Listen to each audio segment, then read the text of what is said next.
Hello chess fans! Today I'm excited to show you a game between Yasser Seirawan and Anatoly Karpov. This game was played in 1982 in special circumstances. It was played as a rapid game, Game 60, for a TV audience in Hamburg. That adjusted quite a few things about the game. For example, Yasser Seirawan was a little miffed that this game was analyzed in the Informant magazine by Anatoly Karpov. Personally, I don't really care. I think this game is really wonderful. It contains great ideas. So rapid or not, we're going to enjoy this game. Now, white opened with knight f3, and we got some transposition into a queen's gambit variation. I don't really know the theory here, so I'm going to kind of skip past it, and we'll get to the theoretical position that the players were kind of discussing. After this trade on e7 here, Yasser Seirawan comments, and I'm going to draw on his notes in chess duels for this video, as well as my own analysis with Stockfish.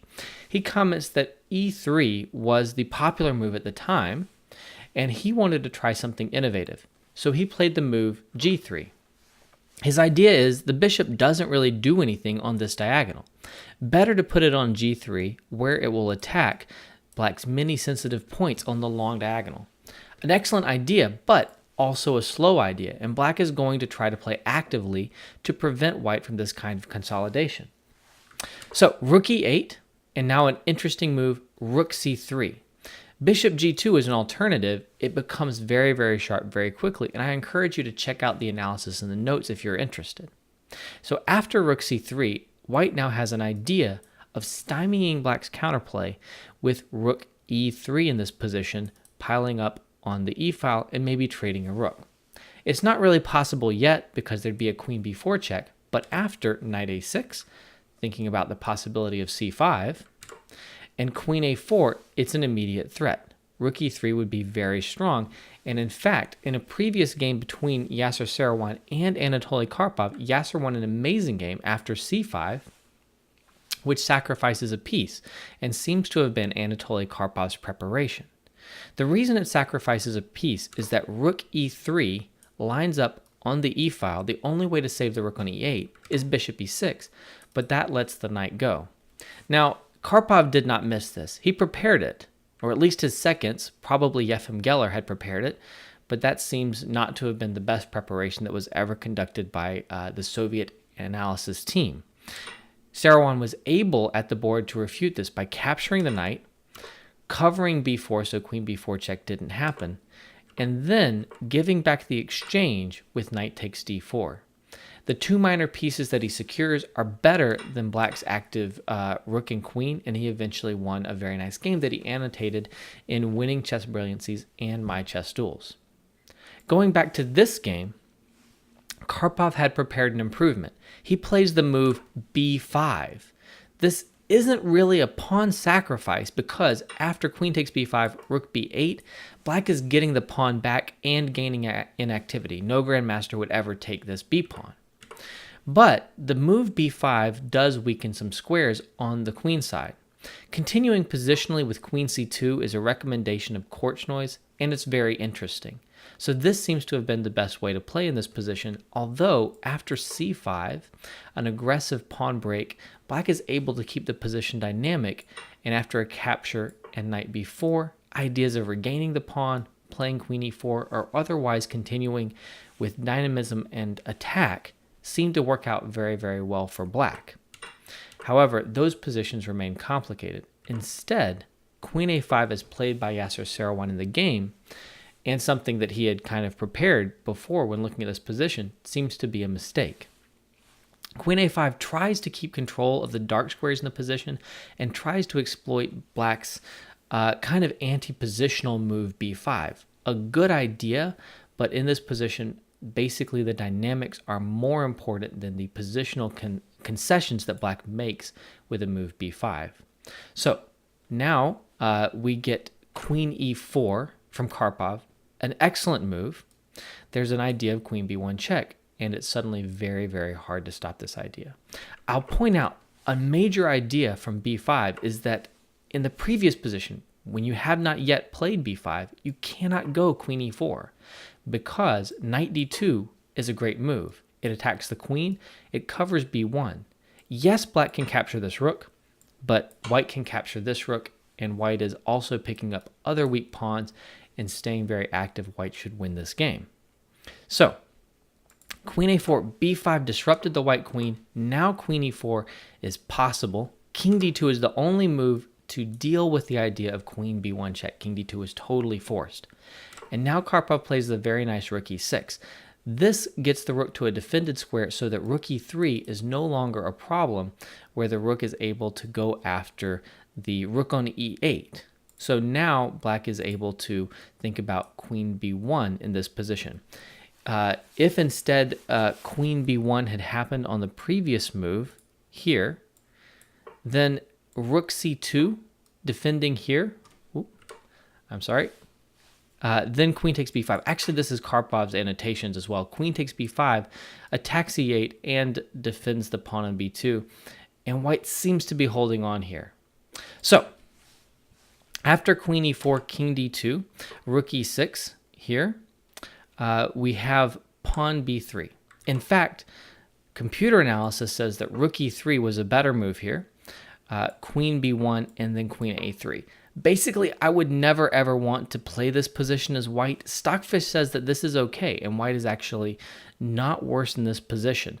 So white should probably go for this, but boy does white look really, really awkward. The king on d2 cannot inspire confidence, neither can the queen on a3.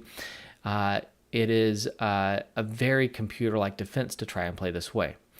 Karpov's suggestion was actually the move pawn to b4, which does kind of freeze the queen side, but one would be very hesitant to make further expanses on the queen side, making your king position even more drafty on d2. It certainly doesn't inspire confidence to play this way either. So, in the game, Yasser Seirawan, after rook e6, played pawn to b3. This proves to be a mistake, but it's not immediately obvious why.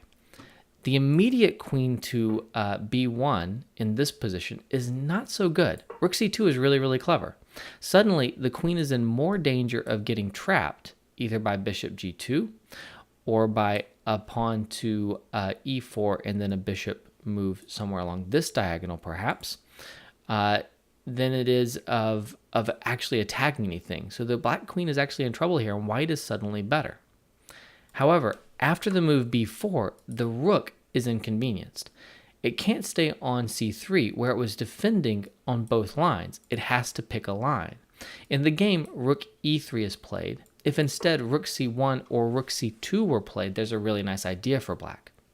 Rook b8 or bishop b7 introduces this idea of trapping the queen. And there's actually no good response to this.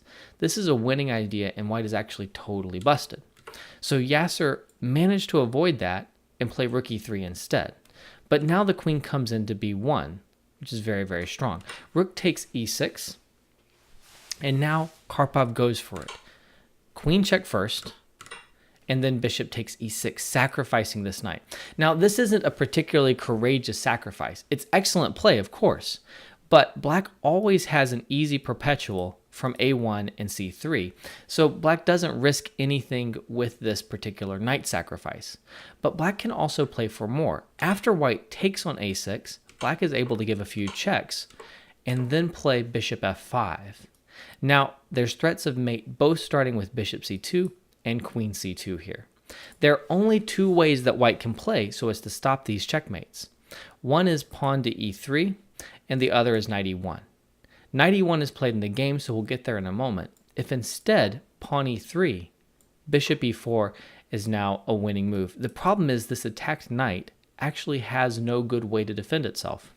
There are three ways I can see to defend the knight on f3, and all lose very nicely. Bishop g2 simply allows bishop to d3, attacking the queen and threatening a mate in two moves. There's no way to save the queen and stop the mate, so black wins. Instead, bishop e2 keeps this diagonal covered here, but after bishop e2, we have a nice mating pattern that really everyone should know.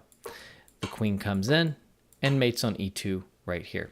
Everyone should know this bishop and queen mating pattern. If you don't, then I suggest replaying this a couple of times so that you understand it. The final defense is queen e2 after bishop to e4. And the problem with this one is that after a few queen checks, black can eventually zero in and force the white queen to block from d1. When that happens, we can simply trade, grab the knight, and also grab the rook, and so we will be entirely winning in that position. Instead, Yasser played knight to e1, covering c2. And it seems like maybe we're going to have to take a draw at this point, right? Check, check, draw, perhaps? But no, we don't need to take a draw. Rook b8 now. Also c5, by the way, was really good. You can check that out in the notes if you want to. The rook is planning to lift and come in, and it's really, really hard and actually impossible to stop this idea. Queen takes a7, attacking the rook. The rook continues with its idea of lifting. And now again, we have a couple of choices here. This time, e3 is played. Anatoly Karpov told Yasser Seirawan after the game that had Yasser played queen to a8 check instead of e3 in this position, he would have just forced a perpetual and taken the draw. I wonder, though, if he might have found more. In fact, black still has a forced win here, and in the informant annotations that Anatoly Karpov made, he did point out the winning idea. I'm going to show one of the many lines that win from here for black. I'm just going to show my favorite one. It starts with queen a1 check, king up to d2, queen takes a2 check, and the king tries to run up the board. If the king tries to stay back here, then black is able, with a bishop e6, after some more queen checks, to threaten bishop takes b3, which is really, really strong, and also some queen checks to improve the queen's position will allow the rook to also be threatening to come in on the a file. This is unstoppable. So let's try and run up the board with the king. Rook e6 check, king over to f3. If king f4, then there's a very nice check from d2 for black that will win in short order.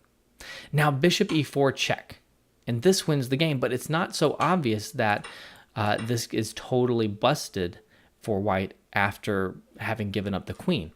Queen a8 check now. Beautiful retreat all the way to the corner of the board to skewer the king and rook on the long diagonal. Really a lovely idea. But again, it's not quite over. We don't lose the rook yet. Pawn d5. And then a nice move, f5 check that black has to have, or this doesn't actually work for black. And now wherever the king goes, there are inconvenient checks. The one that I like is king up to e5 or d4, and then queen goes to a1 check. The queen runs from one corner to the other corner and back again. And finally, we pocket some material and will easily win the game after grabbing the knight on e1. Beautiful, beautiful series of checks from the long diagonal. So jumping back, instead of playing into queen a8 check, which allowed this particular line, pawn e3 was played to cover, to try and let the bishop out and cover these mates. Now, rook c6, threatening to invade with the queen and rook. Bishop c4. Seirawan still plays innovatively here. This is a very resourceful idea. It breaks the defense or the connection between the rook and the queen. So now there's an idea to win the black rook. Very, very nice idea. The problem is that Karpov doesn't need to save the rook. And in fact, he doesn't. He goes for it now. The position is winning for black. Check. Check again. You can't really run out with the king in either direction. This way allows bishop e4 check, and there's a couple of wins, but the easy thing to do is after the king moves, give a check from the rook, grab this rook in the corner. If instead the king had tried to go to f1, you simply have bishop check over here, and then queen d2, and white is helpless to stop mates on the back rank in this position. So the king has to stay in its box, king d1, and now the rook is sacrificed. We just captured the bishop on c4, there's a check, we move the king, the rook is lost, but it doesn't matter. After c3, Yasser Seirawan resigned because there's simply no way to defend the checkmate on d2 here. The only thing you can do to kind of postpone mate a little bit is knight c2, but the king can only run so far. We get a bishop check, and then the queen checks on the back, and we have checkmate. A really, really beautiful game. One of the things that this game teaches you is the danger when you're playing d4 and these queen's gambit and other lines of not developing your king side. The queen side develops quickly in these openings, the king side does not, and this is not the only example of this kind of crushing attack that you will find when you're playing 1d4 for white. In fact, black almost always gets castled before white does in these lines, which is something you have to be worried about. So I hope that you enjoyed this game. I think it's a really beautiful game. I love all the ideas in it. I love the story from Yasser behind the game, his discussions with Anatoly Karpov. I love the theoretical dispute that goes into this game. If you liked it, please share the video with someone else who you think might like it. Also, post a comment with your thoughts in the video and suggest some other games from Anatoly Karpov that we could analyze as well. Thanks so much, and I hope to see you again in the next game.